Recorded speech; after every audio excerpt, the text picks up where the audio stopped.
Croatia's Prime Minister Sanader is preparing to take his country on two historic leaps forward, joining NATO next month and becoming the 28th member of the European Union. But not everyone in the Balkans is happy, especially Slovenia. The two neighbours are in a border dispute. They both claim Piran Bay on the Adriatic Coast. Last December, Slovenia accused Croatia of not playing fair, saying it was wrong to bring maps and boundary documents to the EU negotiating table. Slovenia, meanwhile, blocked several stages of Croatia's EU talks. With tensions on both sides rising, Sanader met with his Slovenian counterpart Borut Pahor last week, but no solution was found.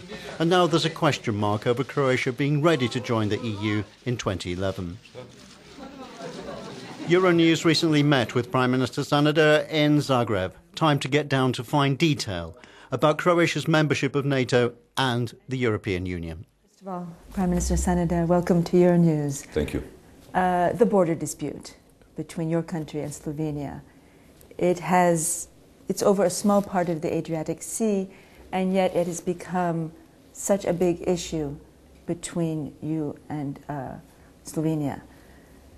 But now Slovenia, as an EU member, has threatened to veto your country's membership. How did they get to this point? First, I think, and I agree with you, this is a relatively small issue, but it is becoming big because of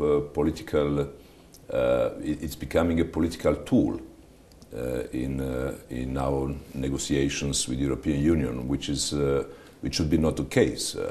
But this is really the first time where we have in the Balkans an EU member and a non-EU member, and there's concern that this could set a precedent.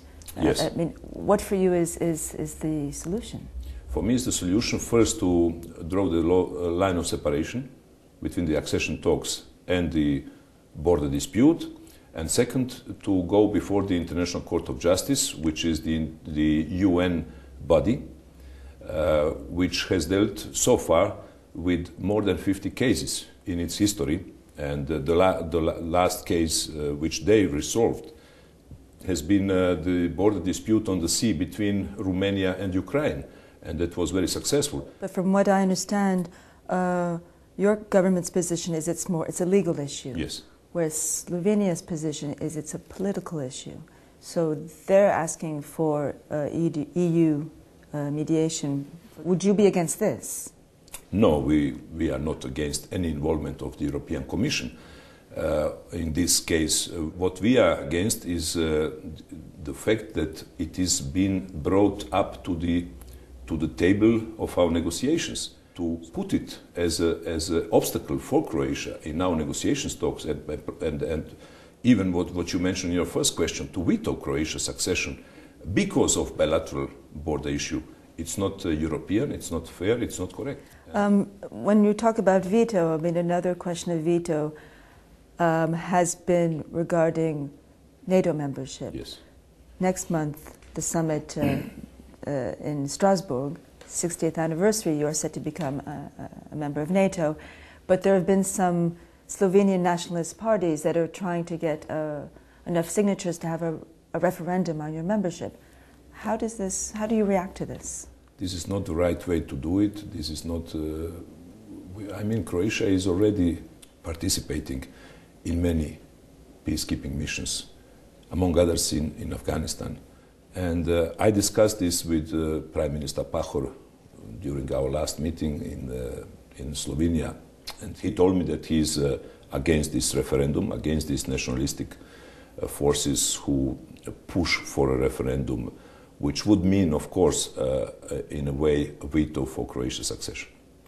And has he said that he's not worried? He said that he is against of this, and so let's see what will happen. I hope that everything will be okay, that Croatia will celebrate with other allies 60th anniversary of this great alliance.